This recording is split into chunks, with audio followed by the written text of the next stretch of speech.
Bem, boa noite a todos e a todas. Estamos aqui em mais uma aula, em mais uma videoaula. Essa é a terceira da apostila módulo 6, né, dando seguimento ao projeto das videoaulas preparatórias para o Enem da disciplina de Geografia. Veja bem, nessa agora a gente vai falar um pouco sobre a ordem econômica e a geopolítica global, ou seja, pós-Guerra Fria, pós-mundo bipolar, o que é que surge, né? Vai surgir aí uma nova ordem, e aí muitos vão discutir sobre uma ordem unipolar, ou seja, o capitalismo venceu, né?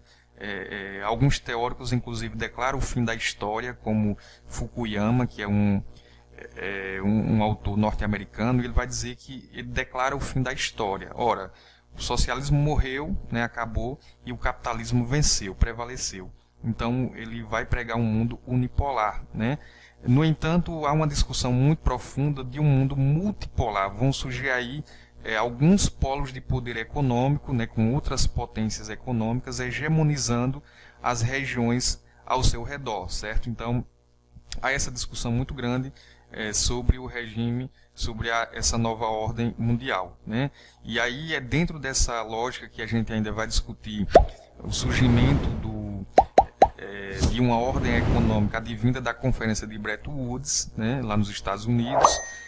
A gente vai discutir também o surgimento de uma entidade supranacional, como por exemplo a ONU, né, a Organização das Nações Unidas.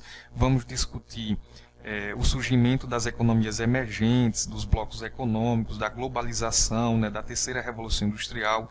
Então tem muita coisa ainda. Fique com a gente que vocês vão gostar, ok, gente? Então vamos lá, vamos começar sobre a ordem econômica e a geopolítica global. Vamos discutir um pouco sobre a origem da ONU, né, da Organização das Nações Unidas, que a gente escuta tanto, né, e não entende a importância que ela tem hoje para gestar, né, o equilíbrio da política, da economia global, certo, gente? Impedindo aí o surgimento de conflitos, tentando mediar conflitos, resolver problemas internacionais como a fome, como a falta de água, a crise ambiental, enfim. Então vamos discutir muito sobre isso, certo, pessoal? Então vou compartilhar aqui, vocês acompanhem comigo, pessoal.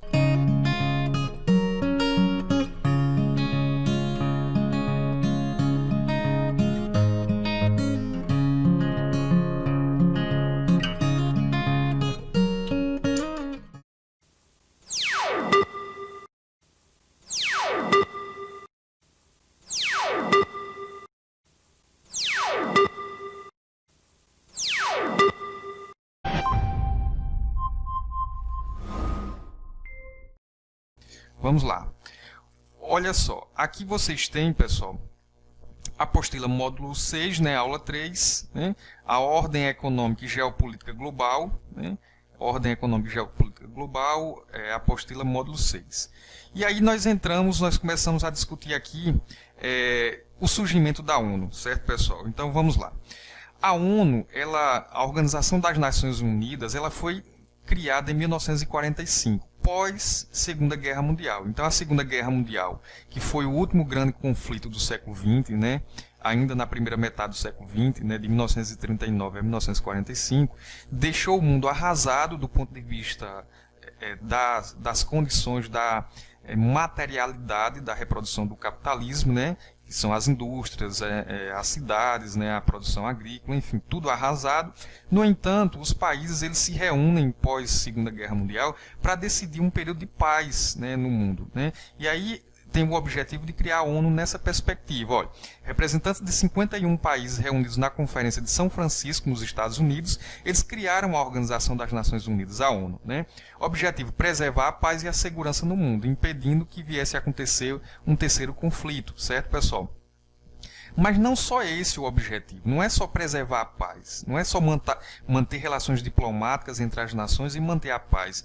Há também o objetivo de cooperação internacional entre essas nações para resolver problemas de ordem econômica, sociais, culturais, humanitárias. E aí a gente exemplifica, né? Por exemplo, um problema como a Covid-19, né? O que a gente está sofrendo atualmente, né? E aí a ONU tem um papel crucial. Vocês viram que um dos órgãos da ONU, como por exemplo a Organização Mundial da Saúde, OMS, tem um papel crucial em coordenar trabalhos de enfrentamento a esse vírus, certo, pessoal? Então, a gente deu o exemplo do coronavírus, mas poderíamos dar o exemplo também da AIDS, né, do Ebola, né, enfim, e discutir também, tentar resolver problemas de maneira cooperativa para resolver o problema da fome, né, da falta de água, da crise ambiental, né, das queimadas. Tudo isso são temas que envolvem assim, uma discussão supranacional, ou seja, não pertence apenas a um país, a uma nação, a uma liderança, pertence a várias nações, certo, gente? Então, a ONU é formada por dois grandes órgãos, a Assembleia Geral e o Conselho de Segurança, né? A Assembleia Geral faz uma reunião por ano para fazer recomendações entre os 193 membros. Hoje, né, são 193 países que são membros da ONU, né? E o Conselho de Segurança é um órgão de maior poder. Por quê? Porque é formado por delegados de apenas 15 países, né? Sendo que desses 15, 5 são cadeiras permanentes e 10 são eleitos a cada 2 anos. Ou seja, né, o Conselho de Segurança da ONU é o órgão onde está centralizado o maior poder da ONU, né, e sendo que desses 15 países que fazem parte do Conselho de Segurança, 5 são mais poderosos ainda. Por quê? Porque eles são cadeiras permanentes, que se mantêm por conta da condição, né, de poder, de hegemonia que exerce esses países na economia, na política e na geopolítica global. Ou seja, são países poderosos que se mantêm permanentes porque são eles que, de certa forma, administram os conflitos globais, certo, pessoal? E decidem muitas coisas. Então, essas 5 cadeiras permanentes com poder de veto é os Estados Unidos, é o Reino Unido, a Inglaterra, é a França, é a China e é a Rússia. Esses são os 5 países mais poderosos do planeta, né, se a gente fizer uma referência nesse sentido, porque são as cadeiras permanentes do Conselho de Segurança da ONU. São eles que podem decidir sobre guerras, sobre sanções exercidas sobre um país que esteja desobedecendo, por exemplo, crimes de guerra, esteja desobedecendo, enfim, o direito internacional, né? Então, acordo de paz, olha só o que o Conselho de Segurança da ONU pode fazer. O acordo de paz, né, para resolver conflitos como aconteceu lá em Ruanda, né, em que 2 etnias rivais se matando, né, pelo poder, e aí as forças de segurança da ONU, que é uma força com vários países que colocam uma parte dos seus exércitos, né, junta vários países colocando seus exércitos, forma uma força unificada que passa a utilizar os capacetes azuis, como são carinhosamente chamados, né? Os capacetes azuis são os representantes das forças de segurança da ONU, né? Então eles estão em muitas zonas de conflito para tentar resolver os conflitos, como aconteceu aqui no Haiti. Inclusive, o estado de Sergipe o Brasil mandou uma parte do seu efetivo do exército para lutar lá no Haiti. Inclusive, o atual chefe do Gabinete de Segurança Nacional, como o general Heleno, ele foi comandante de uma tropa lá no Haiti para tentar resolver os problemas advindo de uma guerra civil, né, que se alastra há muitos anos lá no Haiti. Então, o Brasil mandou, tivemos aqui soldados sergipanos que foram lutar lá no Haiti, enfim. Então está aí o papel: acordos de paz, sanções, né, ou seja, corte de comunicações, relações diplomáticas e bloqueio econômico, inclusive, ou seja, impedindo que outras nações comercializem com aquele país que esteja desobedecendo alguma lei internacional, certo? Então é isso que é o Conselho de Segurança da ONU, certo, pessoal? Vamos lá. Aí veja, os Estados Unidos na economia mundial, Pós Segunda Guerra Mundial, ou seja, já no finalzinho, faltando um ano, existiu a Conferência de Bretton Woods, né, que foi nos Estados Unidos. É uma conferência para decidir uma nova roupagem, uma nova ordem mundial, né? Se até então nós tínhamos a Inglaterra ali no século XIX como a maior potência imperial do planeta, a Primeira e Segunda Guerra Mundial veio mudar essa ordem e colocar os Estados Unidos nesse patamar dessa nova hegemonia imperial, né? Os Estados Unidos, né? Então a Conferência de Bretton Woods, de certa forma, selou essa perspectiva dos Estados Unidos que vinha numa crescente desde o início do século XX, e em 1944 realmente muda essa ordem. Inclusive se cria uma nova moeda internacional, não mais a onça Troy, né, o ouro como padrão da moeda internacional, mas o dólar é criado nesse período para se tornar a moeda internacional, né, mostrando o poder dos Estados Unidos que teria a partir daí, né. Então, nesse momento se criou o FMI, o Fundo Monetário Internacional, órgãos multilaterais, o BIRD, que é o Banco Internacional de Reconstrução e Desenvolvimento, né, ou Banco Mundial, e o GATT, né, o GATT, que é o Acordo de Tarifas e Comércio, né, que é um órgão multilateral com a perspectiva de administrar e equilibrar o comércio, né, no sentido de promover o fim do protecionismo e abrir, a partir da liberalização do comércio, abrir as fronteiras dos países e permitir o avanço da globalização, do que viria a ser depois a globalização, né, que na verdade se deu no processo inicial da mundialização do capital, né, com a internacionalização das indústrias, né, da economia, que até então as indústrias ficavam localizadas e trancafiadas nos países desenvolvidos. A partir daqui, né, o mercado passa a se mundializar e essas indústrias passam a se localizar em várias partes do planeta, certo?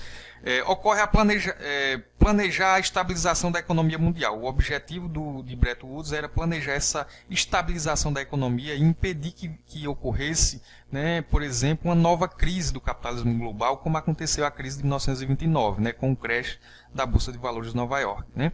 Tornar o dólar moeda de referência no mercado internacional, uma moeda imperial, né, a moeda imperialista norte-americana se torna de fato hoje, né, a moeda internacional, certo, pessoal?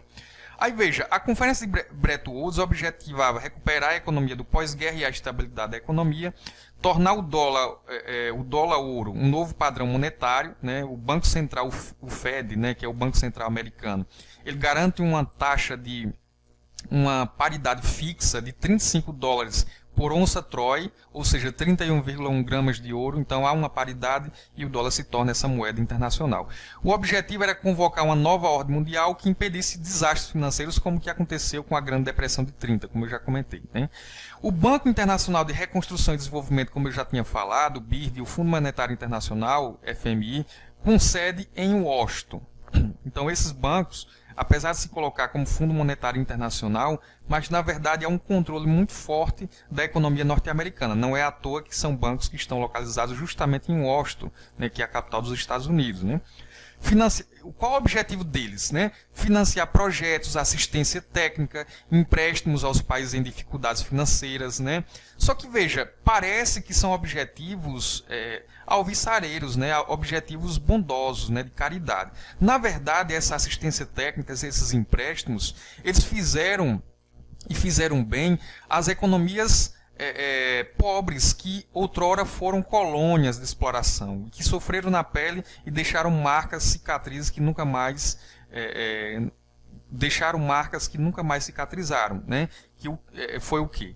Uma desigualdade social brutal, né? Corrupção, governos repressores, né? Economias assentadas dentro da lógica da Divisão Internacional do Trabalho, economias assentadas na produção de produtos primários, né, do campo, exportação de grãos, de minérios, enfim, e com baixo valor agregado, né, gerando uma dependência econômica muito forte e, portanto, para investir em saúde, em educação, em infraestrutura, essas nações dobram os joelhos e pegam dinheiro emprestado a esses órgãos multilaterais norte-americanos, praticamente, né?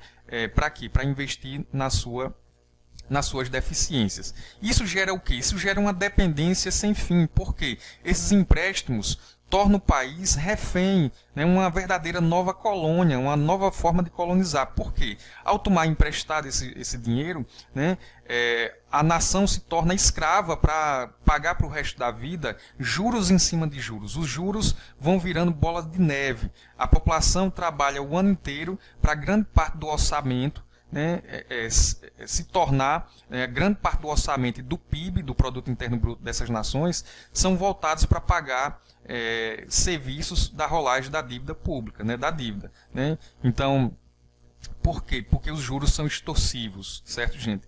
Então, as pessoas pagam, ao final do contrato, chegam a pagar os serviços da dívida, ou seja, os juros, mas não chega a pagar de fato a própria dívida. A dívida fica como um processo eterno de dependência dos países que outrora foram colônias e agora se torna uma espécie de colônia velada, né, uma colonização moderna, que é essa dependência do capital estrangeiro, dos investimentos, dos empréstimos. Né? Então é isso. Então veja, em 1947, né, foi construído o Acordo Geral de Tarifas e Comércio, né, o GATT. Né? E em 1995 passa a denominar-se Organização Mundial do Comércio. Então em 1947 se forma o GATT, que é o Acordo Geral de Tarifas e Comércio, que o objetivo é aquele que eu já tinha dito, né? O objetivo era regularizar e equilibrar, ter um certo controle sobre o comércio mundial e impedir as disparidades e facilitar a livre circulação de mercadorias sem cobranças de tarifas alfandegárias, ou seja, pregava o fim do protecionismo. Né? No entanto, a gente vai ver que esse órgão, né, da ONU, o GATT e depois a OMC, que se transforma em OMC em 1995, vai ter um controle muito forte das economias mais ricas, né, como sempre, os Estados Unidos e a União Europeia. Né? Então, sede em Genebra, na Suíça, objetiva combater medidas de protecionismo e estimular o livre comércio. Antes do final da Segunda Guerra Mundial, os países vencedores, sobretudo os Estados Unidos, sentiram necessidade de criar um sistema regulador dos fluxos financeiros, né, e do comércio mundial. Né? Aí veja, só uns termos aqui para a gente entender bem, pessoal. Ó, a gente escuta muito quando se fala na OMC, no comércio mundial, o que se chama de barreiras não tarifárias, ou BTNs. Né? O que são essas barreiras não tarifárias? Existem as barreiras tarifárias, que são as taxas alfandegárias, ou seja, impostos. Né? Não sei se vocês já fizeram alguma compra pela internet, mas tem produtos, a gente compra de um site chinês, por exemplo, aí chega no Brasil, passa pela alfândega e a gente tem que pagar a taxa de importação. Né? Então isso é uma taxa, uma barreira tarifária. Mas quais são as barreiras não tarifárias? São aquelas que impedem o comércio, mas não são propriamente tarifas. Na maior parte das vezes, elas são justificadas através de argumentos legítimos, como por exemplo, a defesa do meio ambiente. Vamos dar um exemplo.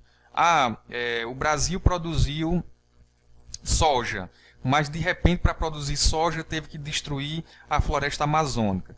Tem países que vai procurar saber a origem daquele produto. Se aquela empresa, né, porque na verdade a produção agrícola hoje no mundo, desses grandes conglomerados, são verdadeiros agronegócios, são verdadeiras empresas. Né? Então, se aquela empresa não tem um selo do meio ambiente, se desmatou, se destruiu, se poluiu rios, muitos países, né, acaba que não compra aquele produto. Então é uma barreira não tarifária. Você colocar a condição, né, a condição de proteção e defesa do meio ambiente para comprar aquele produto. Se ele tem uma boa procedência, então vai lá e compra. Né? É por isso essa busca desenfreada dessas empresas pelo selo ambiental. Né?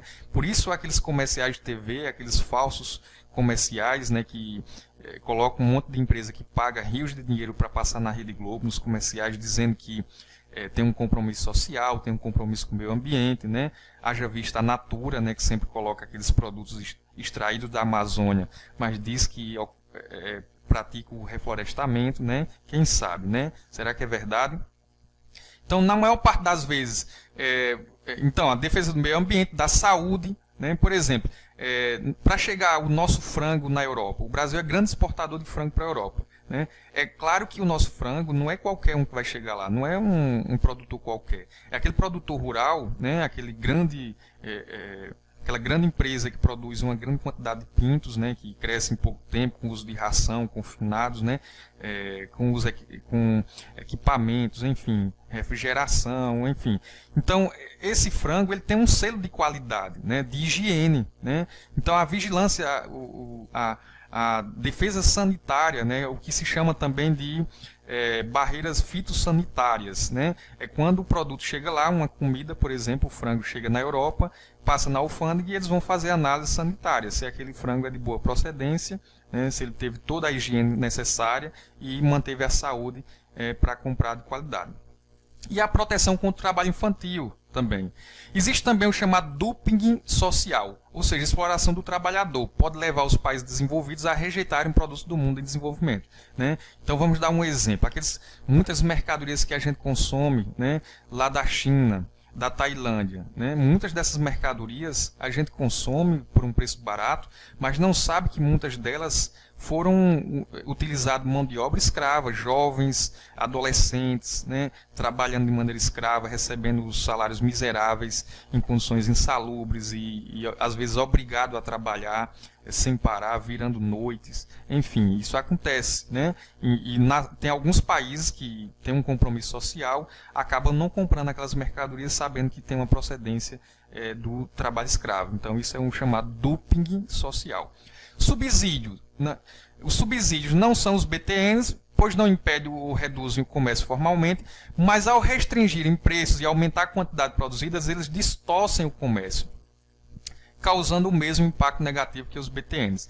Eles ocorrem quando os produtores recebem ajuda financeira de governos para que sua produção seja alcançada no mercado a preços mais baixos. Ou seja, é o que o Brasil lutou muito. Veja, surgiu o GATT, né, o Acordo de Tarifas Alfandegárias, depois se transformou em OMC, lá nos Estados Unidos, e eles pregando o livre comércio, certo? No entanto, eles pregam o livre comércio para as nações, né, mais pobres, mas eles em si não praticam efetivamente o livre comércio. Por que não? Porque eles praticam os subsídios. Isso daqui é uma forma de burlar as tarifas. A OMS prega o fim das tarifas, certo? Mas eles retiram às vezes as tarifas, mas colocam subsídios. O que seria isso? O governo americano, por exemplo, grande parte dos produtores rurais lá tem ajuda financeira do governo americano, que injeta dinheiro ali. Então o produtor rural, como ele tem essa ajuda do governo federal, então ele pode produzir e colocar o seu produto por um preço mais barato no mercado. Já que ele está recebendo uma parte de ajuda do governo, ele pode pegar a sua produção e vender no mercado por um preço muito mais baixo, né? É como, por exemplo, vamos lá, um produtor de feijão, né? Eu vou colocar só uma suposição, não sei nem como é que está a saca de feijão, deve estar um absurdo, né? Mas digamos que uma saca de feijão hoje seja R$500, né? Aí o produtor de feijão, ele produz um saco de feijão, né? E o preço no mercado é de 500, né? Mas como ele recebeu R$200 de ajuda do governo, ele pode colocar por 300, né? Então ele bota para vender por 300. Qual a importância disso? Ora, ele bota por um preço mais barato, quer dizer o quê? Que as pessoas só vão comprar onde é mais barato, né? E para que é que os países fazem isso? Por que os Estados Unidos praticam o subsídio? Por que é que eles ajudam, o governo americano ajuda os seus produtores rurais? Para que a mercadoria de outros países, ao chegar nos Estados Unidos, ninguém queira comprar. Por exemplo, o Brasil é grande produtor de milho e algodão lá para os Estados Unidos. O Brasil produzia algodão e milho lá em 2003 e o governo brasileiro, na época, ele acabou comprando briga com o governo americano, né?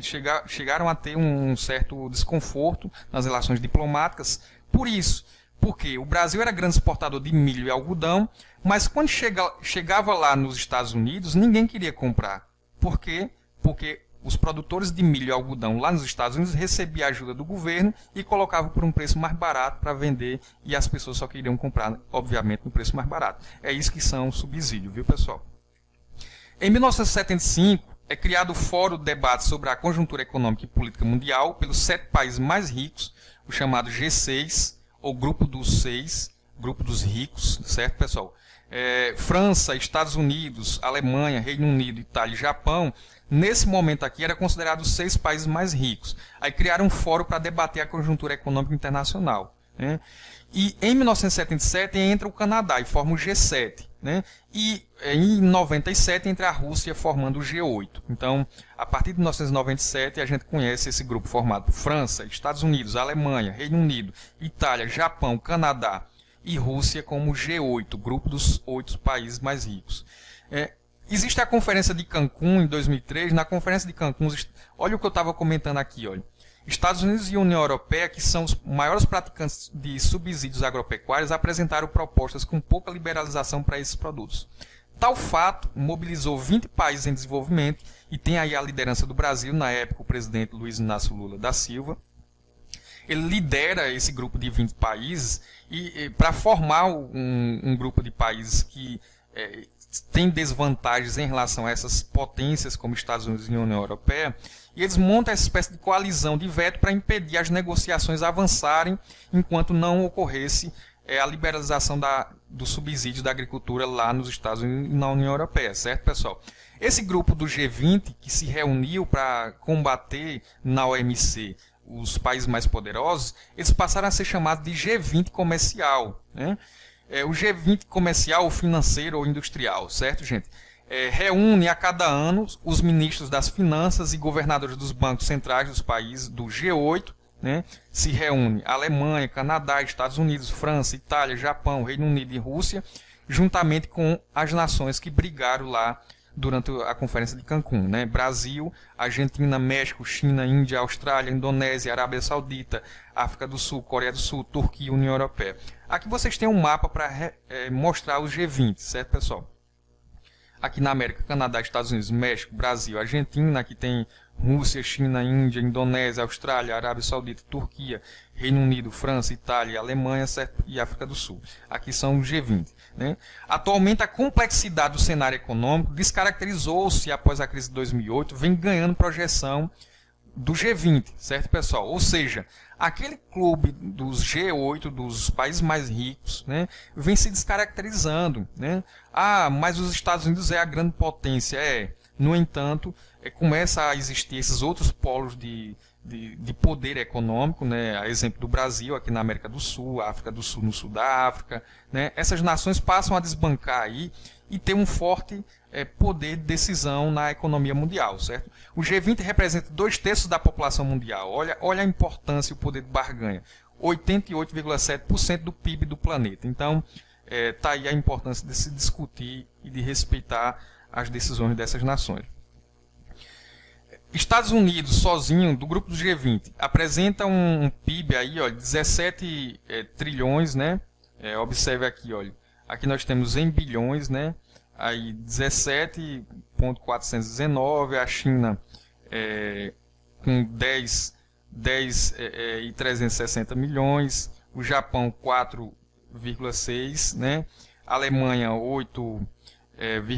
3,8, tudo isso em trilhões. Olha, Reino Unido 2 trilhões 942 bilhões, a França 2 trilhões tal, o Brasil 2 trilhões 346 bilhões. Aqui é o PIB, né? Ou seja, a produção interna bruta, toda a produção de riqueza que um país produz durante um ano. Isso daqui, esses números já estão muito mais elevados, 6 anos hoje após isso daqui. Isso daqui era dados de 2014, certo, pessoal? Mas o Brasil perdeu uma posição aqui, passa para a 8ª economia do planeta, né? Mas essas são as posições aqui dos países mais poderosos do planeta. Os Estados Unidos, né? Depois China, Japão, Alemanha, Reino Unido, França, Brasil, Itália e assim sucessivamente.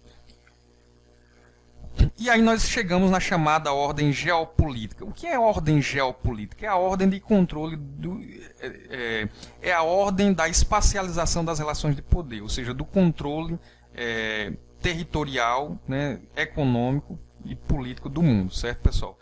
Aí a gente pode discutir se essa ordem hoje é multipolar, ou seja, vários polos. A gente sai da ordem bipolar, que foi o período da Guerra Fria, que são 2 polos, né, Estados Unidos capitalista do lado ocidental e União Soviética socialista do lado oriental. E a gente parte para uma ordem multipolar, vários polos, como a gente estava comentando, né, com o surgimento Estados Unidos, União Europeia e os países do G20, ou poderemos dizer que é uma ordem unipolar, ou seja, apenas um polo de poder. Quem iria liderar esse polo? Estados Unidos, obviamente, o maior complexo industrial militar do planeta, né? 3 grandes polos ou blocos de desenvolvimento econômico e tecnológico com suas áreas de influências vão surgir após a Segunda Guerra Mundial, né? Perdão, a Guerra Fria, certo, pessoal? O bloco americano, né, que é liderado pelos Estados Unidos. As zonas de influência são a América e parte do Oriente Médio. Então, o bloco americano é a região que é, né, de certa forma, comandada pelos Estados Unidos. O bloco europeu, que é liderado pela União Europeia, e hoje o país mais poderoso da Europa é a Alemanha, né, e influencia o leste europeu, parte do Oriente Médio e norte da África. E, por último, nós temos o terceiro bloco, o bloco do Pacífico, liderado pelo Japão, obviamente, né? Abrange vasta área da Ásia e Oceania, como Austrália e Nova Zelândia. Vocês têm aqui no mapa essa referência aqui, ó, né? O bloco americano, né? Essa é a região em que os Estados Unidos exercem influência. Aqui temos o Oriente Médio também, o bloco da União Europeia, né? E o bloco do Pacífico.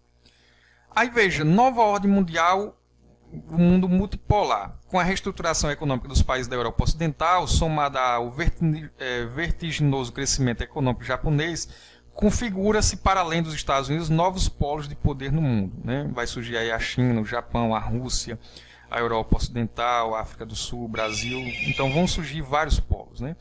Grandes potências econômicas, centros financeiros da economia global, influenciam os países pobres, né? Aqui a gente tem o exemplo dos BRICS, a gente vai discutir depois o que são os BRICS: Brasil, Rússia, Índia e China. Potências emergentes, vão surgir países com características de economias emergentes, ou seja, aqueles países que estão surgindo, né, com promessas de se tornarem no futuro as maiores economias do planeta pelas suas potencialidades, né? Então são as economias emergentes. Estados Unidos da América, né? Quais são as características que o coloca como grande hegemonia global, né? Aspectos econômicos. Além de exercer significativa participação no comércio mundial, os Estados Unidos possuem o maior parque industrial do planeta, né? Aquilo que eu tinha dito. Grandes investimentos do PIB, do orçamento norte-americano, para a indústria bélica, né? Um dos pilares da sustentação da economia estadunidense é a prática do protecionismo, isto é, uma ação que limita, através das leis dos impostos, a importação de determinadas mercadorias. É aquilo que eu estava falando. O protecionismo que os americanos exercem a partir dos subsídios é uma forma de proteger a economia interna, ou seja, o mercado interno, né? Então eles pregam o livre comércio para os outros, né, a liberdade econômica, capitalista. No entanto, para eles não. Para eles tem que ter a ação forte do Estado ali para ter um equilíbrio e uma proteção dos seus empresários, dos seus produtores. Há uma influência cultural muito forte. Apesar do volumoso gasto orçamentário com segmento militar, os Estados Unidos se reafirma como potência hegemônica pela influência cultural também, né? Mediante os meios de comunicações de massa, massifica o chamado American Way of Life, né? American Way of Life, ou seja, o modo de vida americano, né? Um modo de vida baseado no consumismo exacerbado de mercadorias, né? Na destruição, na ação predatória dos recursos da natureza, porque quanto mais mercadorias a gente consome, maior é a destruição da natureza, certo? Sem se preocupar com o ambiente, sem se preocupar com a desigualdade social, né? Então esse modo de vida se baseia na a língua inglesa como uma língua imperialista, a moeda dólar como uma moeda imperialista, né? As músicas, os gostos musicais, a dança, né? Enfim, uma série, a culinária americana, enfim, tudo isso ganha o mundo, né, a partir das suas multinacionais, estampando marcas, espalhando e mundializando-se, garantindo aí a produção do espaço geográfico global de maneira desigual e combinada, certo, pessoal? Aí nós temos o Japão, né? Segredo da prosperidade. Quais são? Longas jornadas de trabalho, né? Quando saiu ali da condição de império, né, no século XIX, ocorre a Revolução Meiji, né? A era Meiji, né? Se derruba o império, acaba com o que restava de feudalismo no Japão e entra em uma era de extrema modernização, que é a era Meiji, com a formação do Zaibatsu, né? Então, longas jornadas de trabalho, mão de obra barata e abundante, fidelidade do trabalhador à empresa e investimentos em educação, né? O Japão se tornou o maior produtor de robôs do planeta, certo, gente? Essa parte da robótica, da terceira revolução industrial, o Japão liderou. Desafios do século XXI, pensar alternativas que combatam a estagnação econômica, né? Combater a redução tendencial do consumo devido ao aumento da população idosa e, devido ao relevo acidentado, as atividades econômicas japonesas concentram-se próximo à planície litorânea. Então, alguns desafios do Japão é justamente o seu território acidentado, sem muito solo para a agricultura, um território pequeno e o aumento rápido da expectativa de vida da população e do envelhecimento, certo, gente? E aí nós temos a Europa Ocidental, a Alemanha, né? Possessora da maior parque industrial da Europa, detentora de um sólido sistema bancário, praticamente da economia social de mercado. Reino Unido ocupa posição de destaque na União Europeia, possui fortes laços diplomáticos com os Estados Unidos, né? Não só laços diplomáticos do ponto de vista econômico, mas militar também. França apresenta uma economia bastante dinâmica, receptora de volumosos investimentos, e sua economia é marcada pela forte intervenção estatal. E a China, um país considerado socialista de mercado, né? Que apresenta um rápido processo de crescimento econômico, possui o maior contingente militar do planeta, já que é a maior população do planeta, com cerca de 1,36 bilhões de habitantes, né? Apresenta vasta disparidade econômica entre a China marítima, ou seja, a China de leste, o Oriente, né, que é moderna, né, que se modernizou ali nos anos 80, com a abertura econômica do governo Deng Xiaoping, né, atraindo as chamadas zonas econômicas especiais, né, uma área de fim do protecionismo para atrair multinacionais do mundo inteiro, e a partir dali existe o vetor da modernização chinesa. E a China do interior, que é a parte mais do oeste, uma China castigada pelo deserto da Mongólia, né, uma China castigada também pela a produção rudimentar no campo, né, com uma pobreza muito intensa. Acelerado o ritmo de desenvolvimento econômico chinês devido, sobretudo, à criação das zonas econômicas especiais, isto é, áreas marcadas por profunda flexibilização de trabalhistas e isenção de impostos, certo, gente? E aí nós temos a Índia, seu processo de modernização associa-se à revolução anticolonialista e à disponibilidade de minerais e combustíveis fósseis. Em 91, iniciou na Índia um processo de liberalização da economia que, apesar de promover o crescimento econômico, aprofundou as desigualdades, né? E a Rússia, após a fragmentação da União Soviética em 90, né, com o fim da Guerra Fria e a queda do Muro de Berlim em 89, a reunificação da Alemanha em 90, o fim da União Soviética propriamente dita em 1991, com a criação da CEI, né, que é a formação dos países econômicos, a Comissão dos Estados Independentes, né? Um processo de privatização dos meios de produção, afirma-se como potência no cenário geopolítico internacional, devido ao seu arsenal bélico nuclear e ao controle de uma tecnologia aeroespacial altamente desenvolvida. Então, a Rússia possui uma vastidão de problemas sociais, né?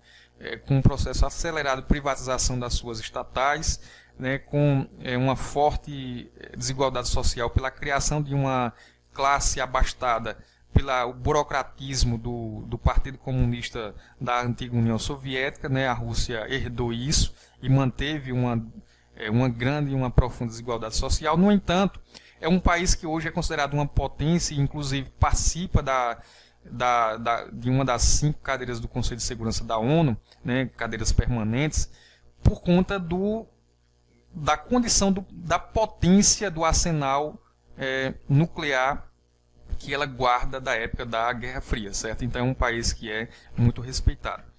Aí, para finalizar, nós temos os tigres asiáticos, né? A partir dos anos de 1980, os países do Pacífico que apresentaram elevados crescimentos econômicos, agressividade. Então, o termo tigres asiáticos, né, foram nações emergentes, né? O termo não era utilizado ainda, mas as características se aproximam, né? Eram nações que apresentavam um grande potencial de se tornar grandes produtores de tecnologia de baixo valor agregado, né? Então, a partir dos anos 80, esses países atraem investimentos, né, e empresas internacionais, multinacionais, sobretudo japonesas, para o seu território, né? E crescem de maneira muito rápida. Nações que até então eram considerados países do terceiro mundo, pobre, né, com economias baseadas no extrativismo, na produção agrícola, em pouco tempo, né, se tornam grandes plataformas conhecidas como plataformas de exportação, né, e outra, de produtos eletroeletrônicos, né. O que foi que garantiu essa revolução da produção de tecnologia, né? E aí ganha esse termo tigres asiáticos, porque faz uma referência à agressividade da economia em pouco tempo. Que países são esses? Coreia do Sul, Taiwan, Hong Kong e Singapura. Aqui, ó, Coreia do Sul, Taiwan, Hong Kong e Singapura, no leste europeu, né? No sudeste asiático. É uma economia de mercado com plataformas de exportação baseadas numa política de atração de capital estrangeiros e experimento de tecnologias usadas e ultrapassadas nos países do centro do capitalismo. Então foram empresas que as tecnologias já estavam ultrapassadas no Japão, nos Estados Unidos, na Europa, né? Então essas empresas passam a se instalar nesses países em busca de quê? Mão de obra barata e qualificada, né? Matérias-primas fartas, mercado consumidor potencial, né? Legislações ambientais frágeis que permitem com que as empresas elas poluam, destruam os recursos da natureza. Então isso fez com que essas nações aqui do Sudeste Asiático atraíssem muitas empresas e se tornaram em pouco tempo grandes produtores de produtos eletroeletrônicos, certo? Então, olha, mão de obra barata, disciplinada, isenção de impostos, falta de legislação ambiental, infraestrutura para a instalação das indústrias e, diga-se de passagem, o processo de qualificação da mão de obra controlada aí pelo Estado, né? O Estado investiu em pouco tempo e revolucionou a educação desse país, né? Para preparar os jovens, a sua população, para o mercado de trabalho, certo, gente? Então, países como Coreia do Sul mesmo, hoje é um país do primeiro mundo, um país que tem uma educação muito avançada, certo, pessoal? Limitação geopolítica do Japão, isso foi uma condição. Olha, o Japão passa a ter uma limitação geopolítica após a Segunda Guerra Mundial, né, quando perde a guerra, né, e as forças armadas elas passam a se transformar apenas em uma intervenção, forças armadas com capacidade de intervenção externa, né, passa a renunciar armas nucleares e as forças armadas com capacidade de intervenção externa, né, parte de sua segurança está a cargo dos Estados Unidos, né, as forças armadas alemãs estão sob o controle da OTAN, né, então essa condição do Japão, dessa perca como é que poderia dizer, essa perca de empoderamento, de capacidade de liderar os países do bloco da Ásia, né, por conta dessas condições impostas desde o final da Segunda Guerra Mundial, fizeram com que o Japão cedesse espaço aí para outros países com grande capacidade de desenvolvimento lá na região do Extremo Oriente, certo? Então, essas nações dos tigres asiáticos se deu por conta disso também. Os novos tigres asiáticos são novos países que, pós anos 80, por volta de 85, entrando aí nos anos 90, também começam a atrair essas empresas, né? Quando o mercado já estava saturado nos países do Sudeste Asiático, como Taiwan, Hong Kong, Singapura e Coreia do Sul, essas empresas começam a se instalar e se expandir por outros pequenos países em busca daquelas mesmas condições, ó. Mão de obra barata, disciplinada, isenção de impostos, falta de legislação ambiental. Que países foram esses? Tailândia, Malásia, Filipinas e Indonésia, certo? Então, pessoal, nós finalizamos essa aula número 3, eu espero que vocês tenham gostado. Essa parte inicial, essa parte da terceira aula foi justamente adentrar nessa discussão dessa ordem econômica e geopolítica global, discutindo esses conceitos de ordem multipolar ou unipolar, né? Veja que eu trouxe esses termos, mas a gente não aprofundou, né? Eu comecei a discutir o surgimento ali dos 3 grandes blocos econômicos que vão surgir: o bloco do Pacífico, comandado pelo Japão, o bloco da Europa, comandado pela Alemanha, a União Europeia, e o bloco da América, né, comandado pelos Estados Unidos. Eu discuti também o surgimento dessas economias emergentes, eu discuti o surgimento dos tigres asiáticos, os novos tigres asiáticos, né? Mas na quarta aula a gente adentra de fato a esses conceitos que são cruciais, né, que costumam cair em algumas questões de vestibular e pode cair em alguma questão do Enem, em que é o quê? Ordem unipolar, um polo de poder, ou multipolar, vários polos? Então já já fica comigo que a gente vai descobrir isso, viu, gente? Beleza? Tchau, tchau.